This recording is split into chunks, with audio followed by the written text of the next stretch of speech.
It's Window Wandering Wednesday here on the Joe Show, and we're going to talk about digital ad scams, a $35 billion pain in a bunch of people's asses. We're going to talk about a new medicine that keeps our brain's memory ticking well into old age, and we're going to talk about an airplane that goes Mach 16 so fast.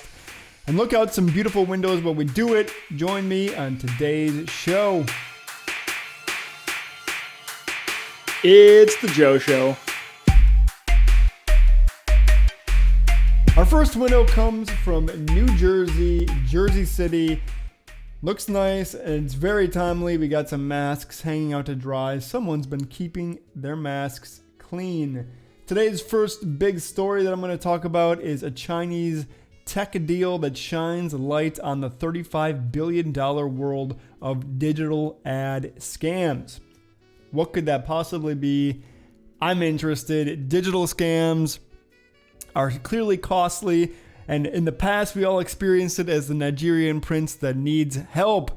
If we send him money, he'll send us back even more money. What could go wrong? But earlier this year, short-selling hedge fund Muddy Waters released a report that accused China's version of Starbucks, known as Luckin Coffee, of massive fraud. Now, I've actually had a Luckin Coffee before. I was in China while they were still around. I don't know if they've closed down or not because of this report. But yeah, it was pretty much like, I guess, the Chinese version of Starbucks. In my opinion, it wasn't as good as Starbucks, but the brand got massive investment to grow very fast. And then they just started popping up all over the place. But China seems to do this where they try to copy something that's successful in the West, and they don't really successfully grab what makes it great. And then they try to tell the world that this company is amazing and that they're doing really good and they're growing really fast. And then something fraudulent happens. I've seen this happen several times with Chinese companies before. But let's see what Muddy Waters was talking about. The report was right, and it catalyzed a $5 billion market value wipeout of the coffee chain. So apparently they're wiped out. They're totally gone. Muddy Waters is this short-selling investment fund. Short-selling means that you're betting on a company to fail. So Muddy Waters, named after the Chinese proverb, "Muddy waters make it easy to catch fish." And not the legendary blues musician, is back and alleging another multi-billion dollar fraud related to click farms and fake views. The target is a Chinese live streaming platform called YY Live. And 2 weeks ago, the Chinese search giant Baidu, which is their version of Google, announced plans to buy YY Live, which is owned by social media firm Joy, for $3.6 billion, pocket change. Shortly afterward, Muddy Waters released a report making the following claims about YY. That 90% of its live streaming revenue, which predominantly came as virtual gifts, and their usage numbers were fraudulent. If you go back and watch my video about how shopping works in China with an app called Taobao, I just put it out last week, or maybe 2 weeks ago for Technology Tuesday now, you can see what kind of this live streaming looks like in China. There's lots of stuff on the screen, and I know that there was a really popular singing app, which might be YY Live, where people would get on there and sing and they would get donations. Kind of like Twitch, actually. Virtual gifts. I guess Twitch would be the good analog here for YY Live. And YY Live, strongly contests these claims from Muddy Waters. But if they turn out to be true, the company will have much larger problems on its hands than some click farming, as scams cost the digital ad industry $35 billion per year. That's equal to 10% of the industry's annual revenue of $333 billion, according to research from The Economist. Notable scams include click farms, which are, if you want to imagine this, it would be like taking hundreds of smartphones and setting them all up with fake accounts and then just having some person manage all of these accounts all day, or getting some sort of automation in there, some sort of thing that clicks a button a bunch of times. That would be click farms. And then there's also just malware, which is pretty much phone software that you get when you click on a banner ad that does other sorts of fake interactions in the background without your knowledge. So maybe you clicked on a banner on a website you shouldn't have been on, or that was offering some sort of free something like streaming or reading that you perhaps didn't pay for. You click on a banner ad accidentally, and it installs through a script a piece of software that then does something in the background, like gives somebody views or clicks on something. Marketing pioneer John Wanamaker famously said of advertising, "Half the money I spend is wasted. I just don't know which half." Meaning in advertising, you don't know if it's actually affecting something or not. There's actually a great podcast on this week from Freakonomics Radio. If you look it up, they talk about, does advertising actually work? Very interesting. Spoiler alert, a lot of contention on if advertising actually works the way that we think it does. And these scams make everything in the industry even more opaque, meaning very hard to look at and track. You might even say that these types of scams muddy the waters. So I'm very curious what's going to happen now with YY and Muddy Waters. I had not heard of Muddy Waters before, but that's an interesting shorting fund. I'd be interested in maybe putting some of my money in there. I do find something charming about betting on the negative results of a company because there's so many, idiots out there that run companies poorly. By doing, fraudulent things. So I'm very curious about what's going to happen here. They already hit one big report, Muddy Waters, with their first one when it came to Luck and Coffee, and now they're back at it again with YY Live. So if YY Live is actually using click farms or some sort of baits or whatever it is, malware, nobody knows, but pretty interesting research. If you want to check it out, that's again Muddy Waters accusing YY Live of pretty much cheating. Will hurt their valuation for sure if it turns out to be true. Let's leave New Jersey and grab another story here. It's been good. Glad to see them cleaning their masks. What do we got next? Cape Town, South Africa. Just talked to a girl from South Africa recently on my free Compliment Friday video. Was very sweet. I believe she actually commented on the video afterwards. Super sweet girl. I thought that she was a little bit older than she actually was. Very young girl in her 15s, but acting very mature. Has a bright future. Seemed like a really smart person. Let's see here. Cape Town, South Africa. We've got a window here with a donkey stuffed animal in front of it. It's a pretty nice window overlooking some sort of small lake or I don't even know, pond. Wonder if there's fish in it, but across the way, nice looking house. Let's grab another story here and see what we got. I think I mentioned some things that I'm looking for around brain health and how it could potentially make you smarter for longer, or I guess have better memory for longer, which for me is important because my memory is absolutely terrible. Absolutely terrible. I don't know what it is. If it's just I got too much stuff going on around me, too many lakes, too many trees, too many video games, too many research reports. But man, my memory is so bad, and it definitely causes problems in my personal life and my work life. But yes, let's see here. Speaking of memory, drug reverses age-related cognitive decline within days. Within days after taking this drug. An experimental drug called ISRIB, not ISIS, not ISIS, ISRIB, ISRIB, has been shown in laboratory studies to reverse aging related to declines in memory and mental flexibility. In mice, of course, this is how it always works in mice. It seems to show promise, but then when we give it to human beings, we get a different story. So it's a good first step, but not getting our hopes up yet. The drug has already demonstrated a variety of cognitive benefits, and the new study adds to the research by showing rapid restoration of youthful cognitive abilities in aged mice. ISRIB has extremely rapid effects, working in just days. The speed of the drug's effects suggested that age-related cognitive losses may be caused by reversible blockage rather than permanent degradation of our brains. Pretty cool, but again, as I said, moving from mice to humans is a big step ISRIB. We'll see if it is effective.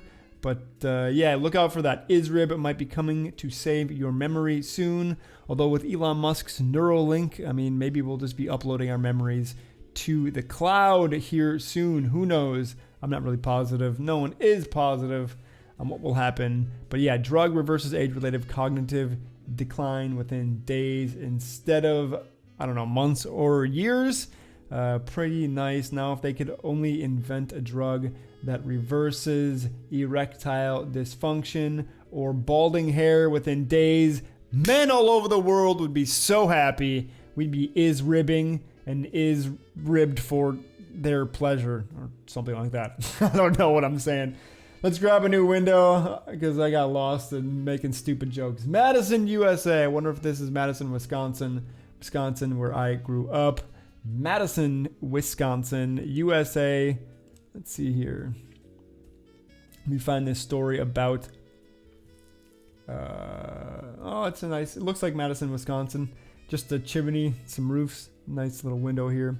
Let's see here. Chinese submarine reaches the deepest place on Earth. Congratulations again to China, just overtaking the U.S. and doing interesting things, of course.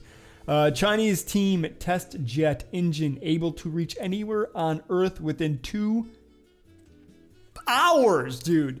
2 hours to reach anywhere on Earth? That's like borderline teleportation, man. At this point, 2 hours to get anywhere in the world? This excites me for a number of reasons, but I'm going to find out about it first, and then I'll tell you why I think it's so exciting. Chinese scientists have built a revolutionary plane engine for Mach 16 flight. Mach funkin' 16, dude. Enabling aircraft to reach anywhere in the world within just 2 hours. This is a prototype of the engine was tested in a hypersonic wind tunnel in Beijing, and the results suggested unprecedented performance in terms of thrust. Speaking of Viagra, fuel efficiency and operational stability. Planes equipped with the engine can take off horizontally before accelerating into orbit around the Earth. Take off horizontally? No, that'd be vertically, so horizontally. Same as, yeah, normal. The engine has a relatively simple design consisting of a single stage air inlet, a hydrogen fuel injector, and a combustion chamber. I don't know, but that sounds kind of standard other than the hydrogen fuel injector, but I'm not sure about that. Existing hypersonic flight engines are too weak, fuel hungry, and unstable for commercial flight. The new design offers the best hope so far in taking commercial flight to hypersonic speeds. So first of all, before I mention why I find it exciting, imagine being on this plane, okay? So it's got to take off first, get up to a probably cruising altitude or whatever you call it, and then they have to activate the hypersonic engine, and at that moment, there's got to be, unless you're strapped in, there's got to be some wicked whiplash going on. Like your head is going to be smashed against the back of that uncomfortable seat. Whatever movie you're watching, you're not going to see it for a second as your eyes adjust to hypersonic speeds. But if you can get anywhere in the world within 2 hours, I mean, I've had flights that have been upwards of like 11 hours, 12 hours. I've never done like a 16-hour one down to Australia, but if you can get anywhere in the world within 2 hours, it becomes increasingly exciting when you look at it through the lens of currency. Because right now, if I travel from one place to another, I have to flip out my currency. But if I'm able to travel from in one day, in 2 hours, from, I don't know, Beijing to New York, and then from New York over to Dubai, flipping the currency isn't going to be helpful because at that point it's going too many times. So we need more digital currencies. And that's when something like Bitcoin becomes really exciting. When we can wake up and travel to 4 different countries in one day, we're going to need a currency that can be transferred between those different countries without any sort of like fluctuation, without any discrepancies, without any quick changes, without any fiat, because I'm not going to want to use paper money. We're going to need digital currencies. And this is where Bitcoin really becomes interesting, when I can use it in New York to Dubai to Vietnam, and Vietnam over to South Korea. Like if you bounce like that and you can use Bitcoin, super exciting, super interesting, and that's why I think Bitcoin will have some sort of value here in the future, especially if we do reach this sort of hypersonic travel speed. How rad is that? Very cool, China. Congratulations. That's neat. Madison, Wisconsin. We'll see you later. What else have we got for us today before we close it out? Those are the big stories that I wanted to hit.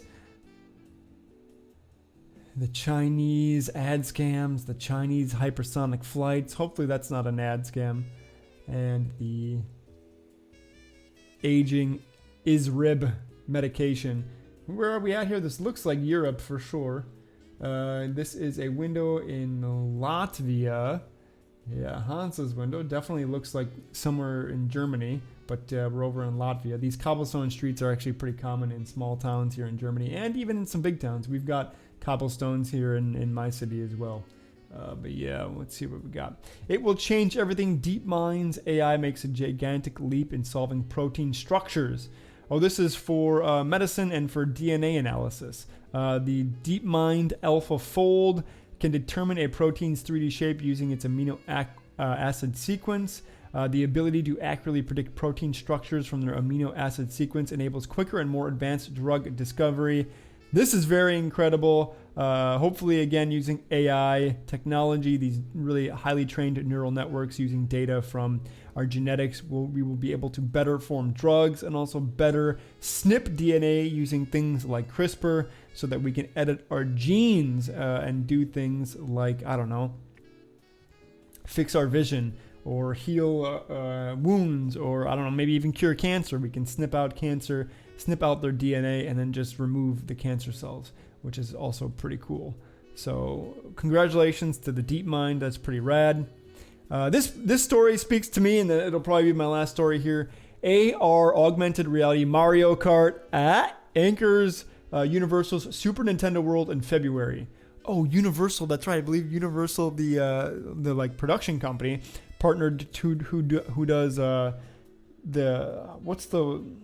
my god, not Universal World. It's called Universal Studios over in California. They've got like the Jaws ride and the Jurassic Park ride. It's a theme park based on Universal movie properties. But they teamed up with Nintendo to, in Japan, unveil Super Nintendo World, which is hilarious because it's both a play on Super Nintendo, SNES, and Super Mario World. So we got Super Nintendo World. Universal has announced February 4th opening for the Japanese edition of Super Mario World in Osaka, Japan. Guests will be able to visit attractions with augmented reality glasses and interact with the virtual world using a power-up band that can be purchased for around $30. Interesting that you have to purchase the band, but okay. Universal had originally planned to open the park in the summer this year to coincide with the Olympics in Tokyo, but next summer. But both events were postponed due to the pandemic. A 47-second video is available in this article. Let's click it and watch this video real quick. I gotta see this. This is so cool. This is Super Mario World? Oh, accept it. Get out of here.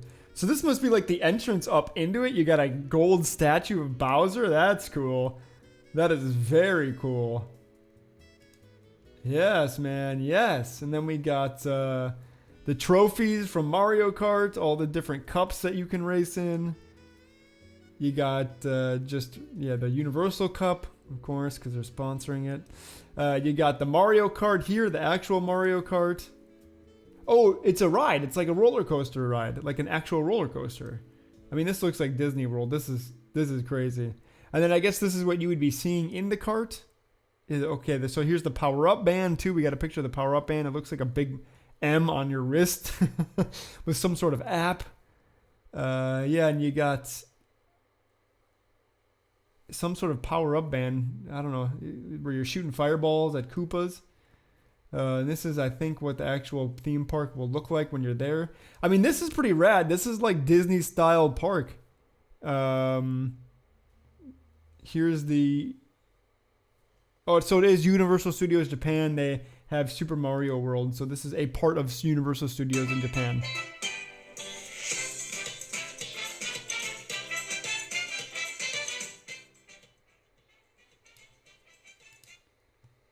I don't know if you guys could hear that, but I'll turn it on. Grand opening, February 4th, 2021. The world's first interactive Mario Kart theme ride, Mario Kart Koopa Challenge. Oh, so this is the entrance to the actual Mario Kart ride. Yeah, I mean, this looks just like the pictures. And I can't tell if that is part of the ride or if that is the actual like layout of the theme park where you're walking around. Because if that is the theme park, that looks incredible. I definitely want to visit for sure. But I do like theme parks. All the Disney Worlds on accident because when I was 18, I had a host family take me to Disney Japan when I was there, which at the time I wasn't a fan of, and I still would have rather preferred to go shopping or something. But yeah, so I was at Disneyland Japan, Disneyland Florida, Disneyland California. Now I just got to go to Disneyland France here soon when they open it back up. I'm right nearby, and then maybe hit up Disneyland Hong Kong, and then I'll have accidentally been, or now intentionally been, to every Disneyland in the world. I'd rather go to Super Mario World, and I also haven't been to Harry Potter Land either, and man, would I love to go there. Can't wait to see what they do with augmented reality at Harry Potter World. If you can get some sort of wand going on, oh my god, buy that for $30, get fitted at Ollivander's. Oh my god, it'd be awesome. So cool. So that's it. That's been today's Joe Show. Hope you learned something new. Talked about brain-saving drugs, ISRIB. We talked about how China is ad scamming and how YY Live might be lying about their metrics. Talked about how China also developed a hypersonic engine for 2-hour passenger travel between cities. Going to be incredible. Looked at Super Mario World in Japan. And had a brief aside about DeepMind and folding proteins and predicting what they look like based on their amino acid structure. So much cool stuff. If you like my content, hit that subscribe button and mash the bell to get a notification every time I upload a new video. Leave me a comment. Help me grow this channel because literally nobody is watching it, and I don't understand why. I think my content is kind of interesting for somebody who doesn't know about this stuff. So share me with a friend, help me grow, give me some feedback. You can send that to hijoeshow@gmail.com. And until next time, wander somewhere cool because you know it. I love you.